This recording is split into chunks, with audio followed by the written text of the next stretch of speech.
www.jamiamadiniyajadid.org. WhatsApp group number +92 333 424 9302.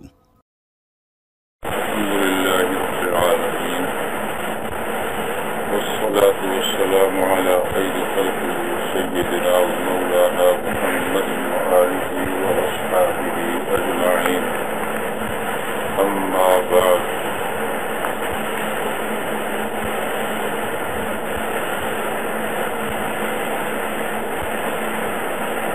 آقا نامدار صلی اللہ علیہ وسلم نے ارشاد فرمایا ہے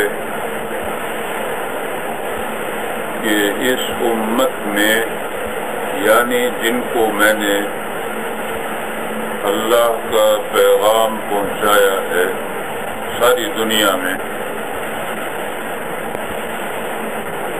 کوئی بھی یہودی یا عیسائی مجھ پر ایمان لائے بغیر اگر مر جائے گا، الا کان من اصحاب النار، وہ جہنمی ہوگا۔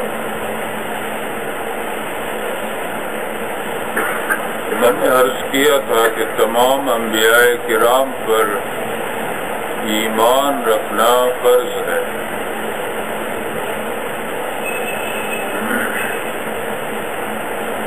کل آمن باللہ وملائکتہ وکتبہ ورسلہ، قرآن پاک میں ہے۔ آمن الرسول بما انزل الیہ من ربہ والمؤمنون، خود رسول اللہ صلی اللہ علیہ وسلم کا بھی ایمان ہے اس چیز پر کہ جو اللہ کی طرف سے آپ کے اوپر اتاری گئی، والمؤمنون، اور دوسرے ایمان والے جو ہیں ان کا بھی ہے۔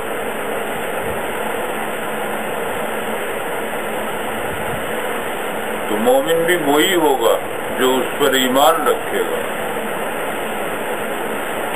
کل آمن باللہ، سب کے سب اللہ پر ایمان رکھتے، وملائکتہ، اور اس کے فرشتوں پر ایمان رکھتے، وکتبہ، کتابوں پر ایمان رکھتے ہیں، یعنی جو اللہ نے اتاری وہ حق تھی،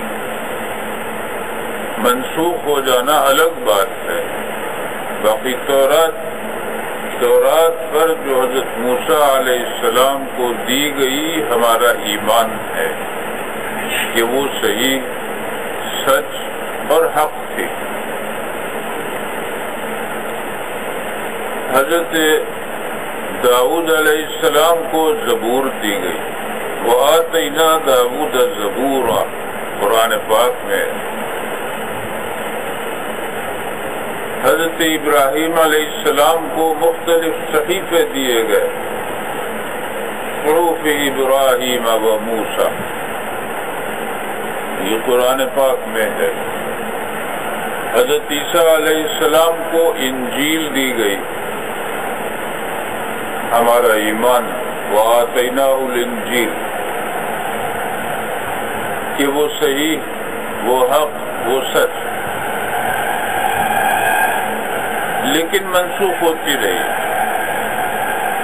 تبدیلیاں آتی رہیں۔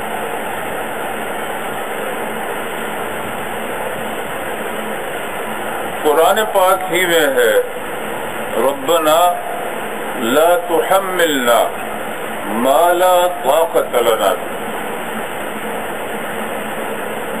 ولا تحمل علينا إصرا كما حملته على الذين من قبلنا، ہمارے اوپر وہ بوجھ نہ ڈال جو تو نے ہم سے پہلوں پر ڈالا۔ تو پہلے جو نبوت، جو انبیاء کرام گزرے ہیں اور امتیں گزری ہیں، ان پر احکام سخت بھی تھے۔ مثال کے طور پر بنی اسرائیل میں یہ حکم تھا کہ اگر پیشاب لگ جائے کپڑے کو تو کپڑا کاٹ دیں، وہ پاک کرنے سے پاک نہ سمجھے۔ بڑی دقت کی بات تھی، بہت مشکل حکم تھا یہ۔ اس کے بعد حضرت عیسیٰ علیہ السلام آئے، انہوں نے تبدیلی کر دیا احکام میں، وہ شدت جو تھی ان میں کمی آئی۔ وہ اپنی جگہ درست تھی، جو حضرت موسیٰ علیہ السلام کے زمانے میں شدت تھی، اور یہ اپنی جگہ درست ہے جو حضرت عیسیٰ علیہ السلام کے زمانے میں تخفیف ہوئی۔ آقا نامدار صلی اللہ علیہ وسلم کے بارے میں بتایا گیا، قرآن پاک میں آیا الذين يتبعون الرسول النبي الأمي الذي يجدونه مكتوبا عندهم في التوراة والإنجيل۔ نبی امی کی پیروی کرتے ہیں جن کو دیکھتے ہیں کہ وہ لکھا ہوا ہے ان کا نام تورات اور انجیل میں۔ یجدونہ مکتوبا عندهم فی التوراة والانجیل، نام بھی ہے، بلکہ قدیم نسخہ مجھے ایک دیکھنے کو ملا تھا، اس میں یہی تھا، محمد یم تھا اس میں نام، یم تعظیم کے لیے بڑھا دیتے ہیں۔ رسول اللہ صلی اللہ علیہ وسلم کا اسم گرامی تک بھی تھا، علامات تھی۔ تو قرآن پاک میں جو آیا ہے الذین آتیناہم الکتاب یعرفونہ کما یعرفون ابناءہم، جیسے آدمی اپنے بیٹے کا بیٹا ہونا پہچانتا ہے یقین کے ساتھ، اسی طرح یقین کے ساتھ اہل کتاب بھی پہچانتے ہیں کہ رسول صلی اللہ علیہ وسلم سچے رسول۔ الذین یجدونہ مکتوبا عندهم فی التوراة والانجیل یامرهم بالمعروف وینہاہم عن المنکر ویحل لهم الطیبات ویحرم علیہم الخبائث وَيَضَعُ عَنْهُمْ إِصْرَهُمْ وَالْأَغْلَالَ الَّتِي كَانَتْ عَلَيْهِمْ، اچھائیوں کا حکم دیتے ہیں، برائیوں سے روکتے ہیں، پاکیزہ چیزوں کو حلال قرار دیتے ہیں اور خراب چیزوں کو حرام قرار دیتے ہیں، اور ان کے اوپر سے وہ سختیاں جو تھیں وہ ہٹا رہے ہیں، یعنی وہ اس امت میں نہیں رہے۔ اب اس امت میں حکم یہ ہے کہ کپڑا ناپاک ہو جائے تو پاک کر لو، لیکن پیشاب اور اس کی چھینٹیں اور اس سے بدن کا ناپاک ہونا اور ناپاک چھوڑ دینا وہ سخت عذاب کی بات ہے۔ رسول کریم علیہ الصلاۃ والتسلیم کہیں سے گزر رہے تھے تو آپ کو محسوس ہوا کہ دو آدمیوں کو عذاب ہو رہا ہے قبر کا۔ تو انسان کی روح کہیں بھی ہو اس کا ایک تعلق قبر سے رہتا ہے، کیونکہ قیامت کے دن جو اٹھایا جائے گا اسے تو اسی تعلق کی وجہ سے جسم اس کا دوبارہ جمع ہو جائے گا، روح اجزاء کو جمع کر لے گی، چاہے وہ اجزاء ہوا میں اڑا دیے گئے ہوں، جلا دیے گئے ہوں، جہاں جلائے گئے ہیں اس جگہ سے تعلق رہے گا، اور وہ تعلق فنا ہونے والا نہیں ہے۔ تعلق کا دوام اور عدم دوام، عارضی ہونا مستقل ہونا، یہ خدا کے ارادے پر موقع، اللہ کے فیصلے پر موقع۔ اللہ تعالیٰ نے ایک چیز جو فطرت بنا دی ہے بس وہ چل رہی ہے، کوئی چیز سمجھ میں آتی ہے کوئی سمجھ میں بھی نہیں آتی۔ آدمی کہتا ہے کہ یہ ہو گیا یہ ہو گیا، جو ہو رہا ہے قدرت کی طرف سے اس کی خبر دے دیتا۔ بادل آ رہے ہیں، یہ ہو رہا ہے، بارش ہو رہی ہے، یہاں بھی ہو جائے، انداز ہے، ضروری نہیں ہے کہ بادل آ جائیں تو بارش ہو جائے، یہ انداز ہوا، کچھ چیزیں ایسی ہیں جو اللہ نے فیصلے کے طور پر کر دی ہیں۔ پانی جو ہے نشیب میں ہی جائے گا نیچے کی طرف، اور بھاپ جو ہے اوپر ہی کی طرف جائے گا، دھواں اوپر ہی کی طرف جائے گا۔ ان کی طرف دھیان بھی نہیں جاتا انسان کا، کتنا عادی ہو گیا ہے دیکھ دیکھ کر کہ خیال ہی نہیں جاتا کہ یہ قدرت نے کیا چیز کر رکھی۔ یہ قدرت نے دائمی ایک فیصلے دے دیے اس دنیا کے ہونے پر۔ ان کا الٹ بھی ہو سکتا ہے، پانی اوپر جائے بھاپ نیچے آئے، کیونکہ اللہ کے ارادے پر ہے مدار سارا۔ جو کشش بھاپ کی اوپر رکھ دی ہے وہ اگر نیچے رکھ دی جائے تو نیچے آئے گی بھاپ۔ تو اللہ تعالیٰ نے یہ چیزیں اور تمام چیزیں اس طرح سے، تو اسی طرح روح کا اللہ تعالیٰ نے یہ فیصلہ فرما دیا ہے کہ قیامت تک اور اس کے بعد تک ہمیشہ کے لیے انسانی روح جن اجزاء سے اس کا تعلق ہے وہ رہے گا، وہ نہیں ہٹے گا۔ اجزاء چاہے جانور کھا جائے، چیل کوے کھا جائے، اور چاہے وہ جلا کے فنا کر دیے، اڑا دیے جائے، پھر بھی روح جو ہے وہ انہیں جمع کر لے، اور جب جان آ جاتی ہے تو وہ سارے اجزاء پھر کام کرنے لگتے ہیں۔ کہیں سے جان نکل جائے تو وہی بیکار ہو جاتا ہے، جان ہو تو کام کرتا ہے وہ حصہ۔ تو حق تعالی نے روح سے جو تعلق رکھا ہے اجزاء کا، ان کا، تو جو لوگ قبر میں دفن کرتے ہیں ان کا قبر میں محسوس ہوگا، اور جو جلاتے ہیں ان کا اس جگہ محسوس ہو سکتا ہے جہاں انہیں جلایا گیا۔ اور ایک ہی جگہ ایک آدمی جلایا گیا ہو، یا 10 یا 1000 یا لاکھ یا کروڑ جلائے گئے ہو، پھر بھی اسی جگہ کا تعلق وہ رہے گا۔ مرکز ان کے لیے وہ بن گیا، وہ نقطہ ہے، اس سے تعلق ہے۔ آقا نامدار صلی اللہ علیہ وسلم تشریف لے جا رہے تھے تو محسوس فرمایا کہ عذاب ہو رہا ہے۔ کیسے محسوس ہوا؟ کہیں تو ایسے ہو جاتا ہے بعض دفعہ تو کہ سواری جانور بگڑ گیا، تو جانور بگڑا ہے تو پھر آقا نامدار صلی اللہ علیہ وسلم نے فرمایا ہے کہ یہ عذاب قبر دیکھا ہے اس نے، اس لیے بدک گیا۔ اور سوائے انسان اور جنات کے، کہ جن بھی مکلف ہیں سوال اور جواب کے، تو جس طرح انسان مکلف ہے ایمان بالغیب کا، ویسے جنات بھی مکلف ہیں ایمان بالغیب کے۔ انہیں جنت نہیں نظر آتی، جہنم نہیں نظر آتی، ایک حد تک معلومات ہوتی، اور جو چیز وہ بتاتے ہیں آپ لوگ پوچھتے ہوں گے کسی پہ جن آتا ہے کہ بھئی یہ کیا ہے اور کیسے ہے، تو وہ دیکھ کے بتاتا ہے یا جاگ کے دیکھاتا ہے،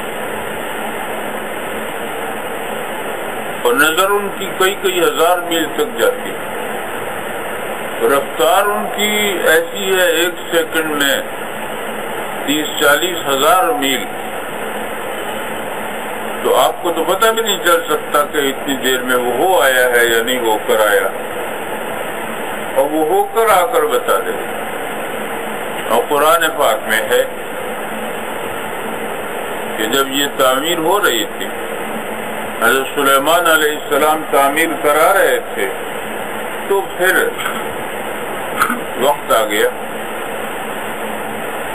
تاثیرات بہت بتائی ہیں حضرت سلیمان علیہ السلام نے۔ جب آپ عبادت فرماتے تھے، جس وقت کی بھی جو بھی اوقات تھے نماز کے، تو اس میں ایک درخت سامنے آ جاتا، اس سے پوچھتے تھے کیا ہے، تو کس طرح سے ہے، وہ بتاتا تھا اپنا فائدہ، یہ فائدہ خدا نے میرے اندر رکھا، وہ آپ تعلیم فرما دیتے تھے۔ انسانوں میں حکمت جو آئی ہے وہ اس طریقے پر بھی آئی۔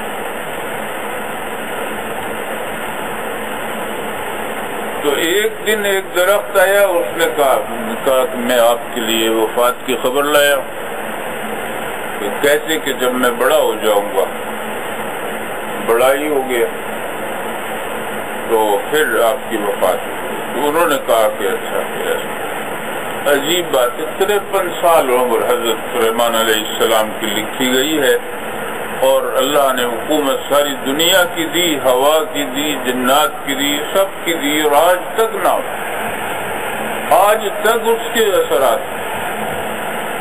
وہ جنہوں سے قسمیں کھلواتے ہیں سلیمان علیہ السلام کی، وہ مسلمان ہو یا کافر ہو، وہ سب مانتے ہیں۔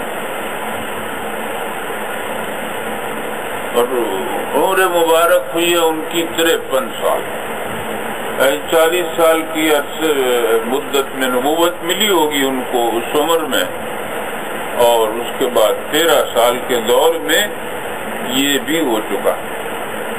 تو اب انہوں نے بیت المقدس کی تعمیر شروع کرا رکھی، تو اللہ کی طرف سے بلاوا آ گیا۔ انہوں نے دعا کی کہ ایسے ہو کہ میں کھڑا رہوں اس کے سہارے، عصا لاٹھی کے سہارے، اور یہ کام مکمل ہو۔ تو اللہ کی طرف سے تھا کہ جو حکم وہ دے دیں اس کے خلاف کوئی کر نہیں سکتا۔ وَمَن يَزِغْ مِنْهُمْ عَنْ أَمْرِنَا نُذِقْهُ مِنْ عَذَابِ السَّعِيرِ۔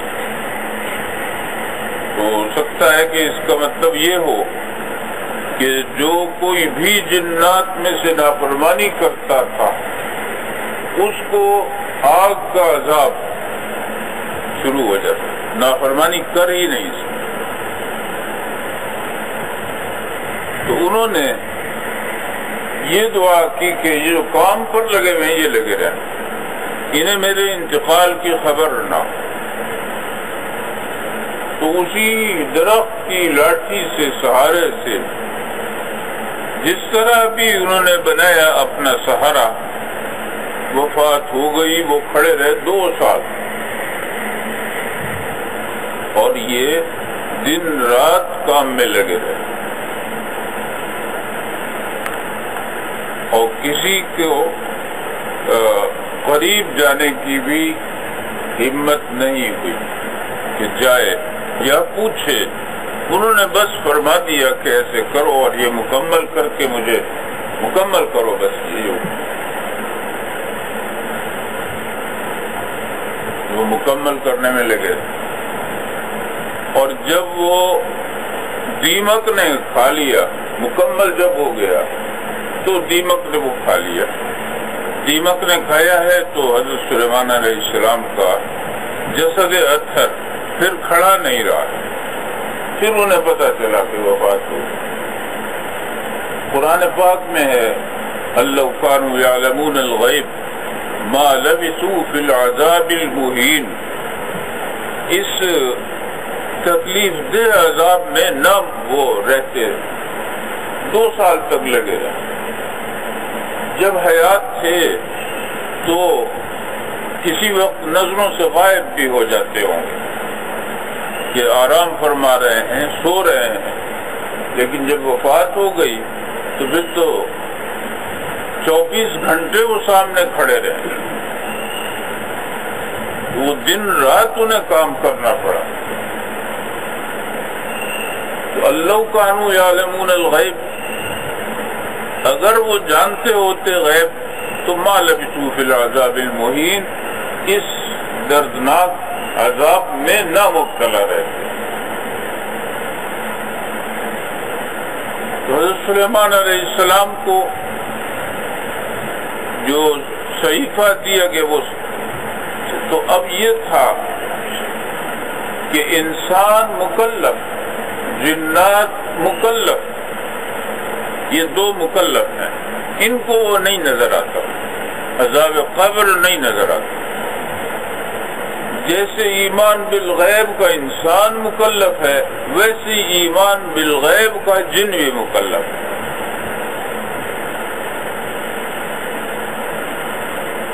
وہ جنت پہ، نبوت پہ، جہنم پہ، جزا اور سزا پہ اسی طرح ایمان رکھو جس طرح انسان۔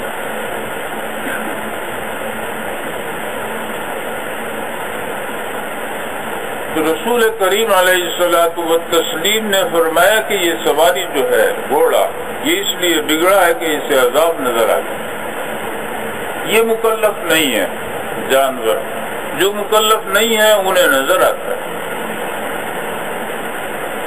اور وہ بے خوف بھی ہے، خدا پر ایمان ان کا ہے۔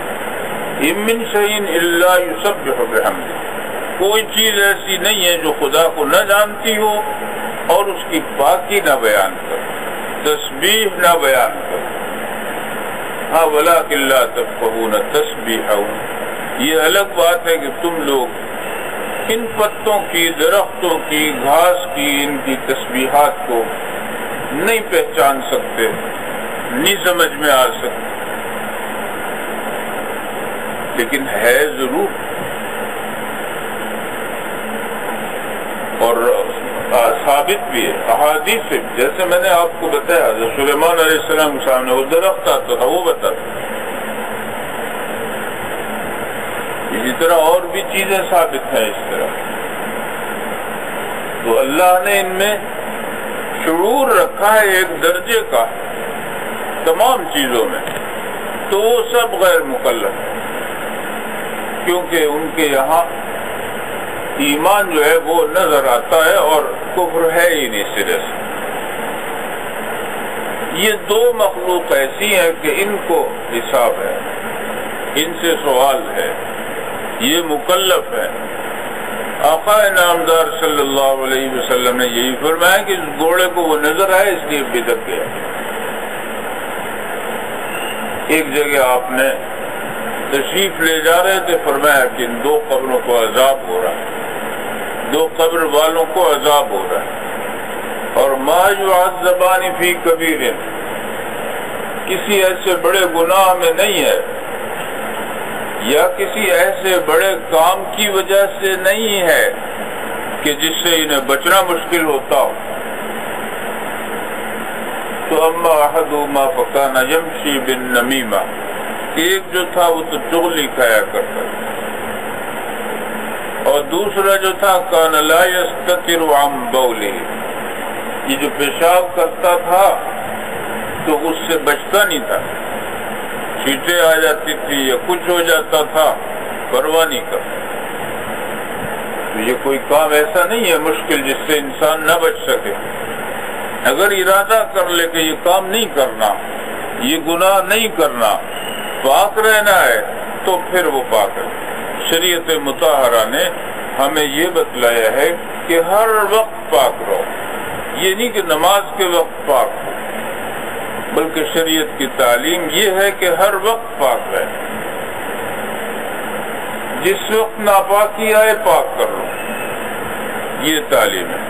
اصل جو ہے نماز کے وقت پاکی تو گویا اس کا آخری وقت ہے، کہ نماز کے وقت تو سمجھو بالکل آخری وقت ہو گیا، اس وقت تو کرنی ہی پڑے گی پاکی حاصل۔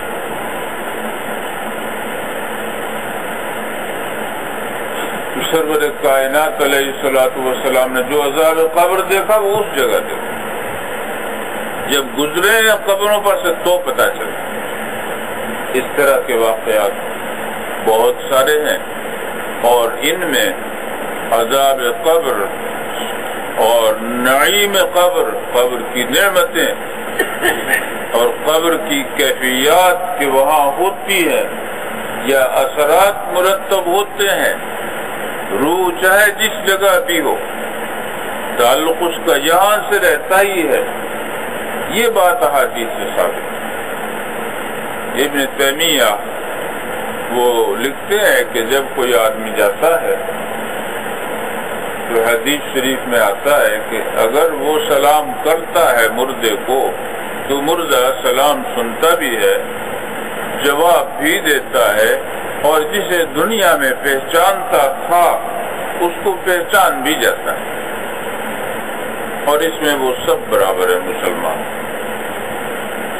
بشرطے کہ مسلمان اسے سلام جب کیا جائے گا تو اللہ تعالیٰ نے اس میں اتنا شعور ہمیشہ کے لیے رکھا ہے کہ وہ جواب بھی دے اور پہچان بھی سکے۔ ایمان آقا نامدار صلی اللہ علیہ وسلم فرماتے ہیں سب کے لیے ضروری، یہودی ہو نصرانی ہو، ان کو میرے اوپر ایمان لانا ضروری ہے، اس واسطے کہ نہ یہودیوں کے خلاف کوئی بات فرمائی ہے رسول اللہ صلی اللہ علیہ وسلم نے، نہ عیسائیوں کے خلاف کوئی بات فرمائی۔ عقلی وجہ تو صاف، عیسائی حضرت عیسیٰ علیہ السلام کو بڑا مانتے ہیں، ہم بھی بڑا، یہودی حضرت عزیر علیہ السلام کو بہت بڑا مانتے ہیں، ہم بھی مانتے ہیں، نبی ہیں خدا کے، حضرت عیسیٰ علیہ السلام نبی ہیں خدا کے، وہ آپس میں جھگڑتے ضرور ہیں،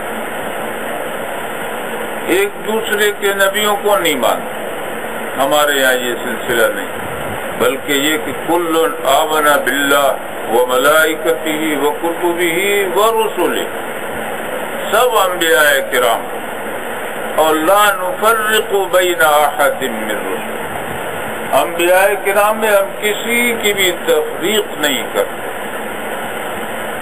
تفریق نہ کرنے کا مطلب کیا ہے؟ تفریق نہ کرنے کا مطلب یہ ہے کہ جو بھی نبی ہے نبی ہے، بس نبی معصوم ہوتا ہے، نبی سے گناہ نہیں ہو، نبی پر وحی آتی ہے، نبی خدا کا سب سے زیادہ مقرب ہوتا ہے، ان میں جو درجات ہیں وہ الگ ہے، تلک الرسل فضلنا بعضهم علی بعض، بعض کو بعض پر ہم نے فضیلت بخشی ہے، فضیلت دی ہے، مگر ہمارے لیے وہ سب نبی ہے اور سب واجب الایمان ہے۔ چند کو ہم جانتے ہیں اور بہت ہی زیادہ وہ ہیں جنہیں نام بھی نہیں جانتے جن کا، لیکن ایمان تو ہے کہ نبی جو بھی تھا ہمارا اس پر ایمان ہے، خدا جانتا ہے کہ وہ کون تھے، کیا نام تھا، کہاں گزرے ہیں، کیا حالات تھے، کیا تعلیم تھی، یہ بھی ایمان، اور یہ بھی ایمان کہ انہوں نے کوئی کوتاہی نہیں، انہوں نے امت کو تعلیم دینے میں کوئی کوتاہی نہیں، اور انبیاء کرام کی شفقت جو ہے اپنی امتوں کے ساتھ ہمیشہ بہت زیادہ رہی، بہت زیادہ شفیق۔ تو اس میں ہمارا ایمان ان سب پر ہے۔ تو رسول اللہ صلی اللہ علیہ وسلم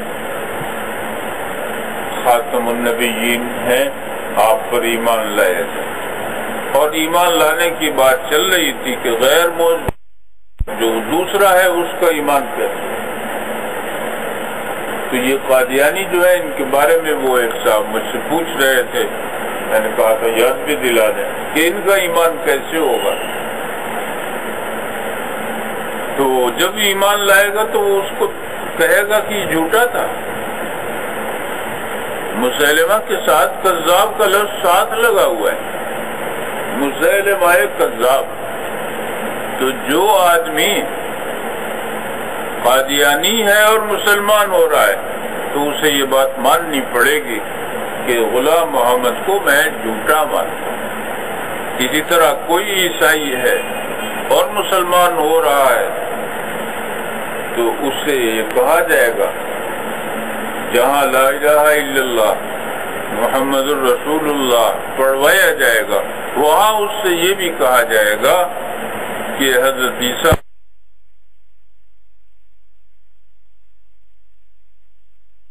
علیہ السلام کو میں اللہ کا رسول جانتا ہوں، ان کی والدہ کو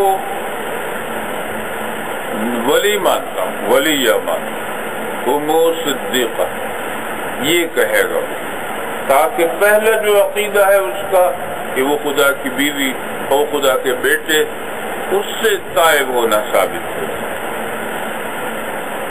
جن اجزاء پر اس کے کفر کا مدار ہے.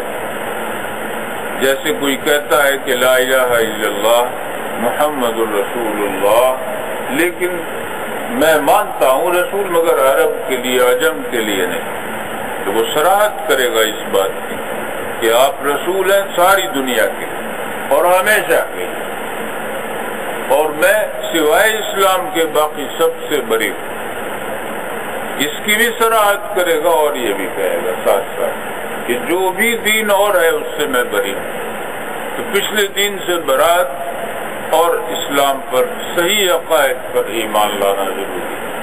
اور اگر پتہ نہ چلے، شبہ ہو کہ پتہ نہیں یہ کون ہے کون نہیں ہے، تو اس سے اجمالاً کہلا لیا جائے، اجمالاً کہلا لیا جائے کہ اس طرح سے اسلام کے سوا میں تمام چیزوں سے بری ہوں. یہ اس حدیث کے متعلق تھا. اور پھر آدمی اگر اہل کتاب میں سے کوئی اس کے پاس آ جائے، اس کو تعلیم دے، ایمان قبول کر لے وہ، تو اسے کتنا اجر ہے اہل کتاب میں سے کوئی ہو. اور اگر اہل کتاب میں سے کوئی مسلمان ہوا ہے اور اسے آپ نے تعلیم دے دی تو آپ کو کتنا اجر ہے، وہ اگلی حدیث شریف میں آتا ہے. انشاءاللہ آگے بیان کریں گے. اللہ تعالی ہم سب کو صحیح عقائد پر قائم رکھے اور آخرت میں رسول اللہ صلی اللہ علیہ وسلم کے ساتھ مشہور فرمائے. www.jamiamadiniyajadid.org WhatsApp group number +92 333 424 9302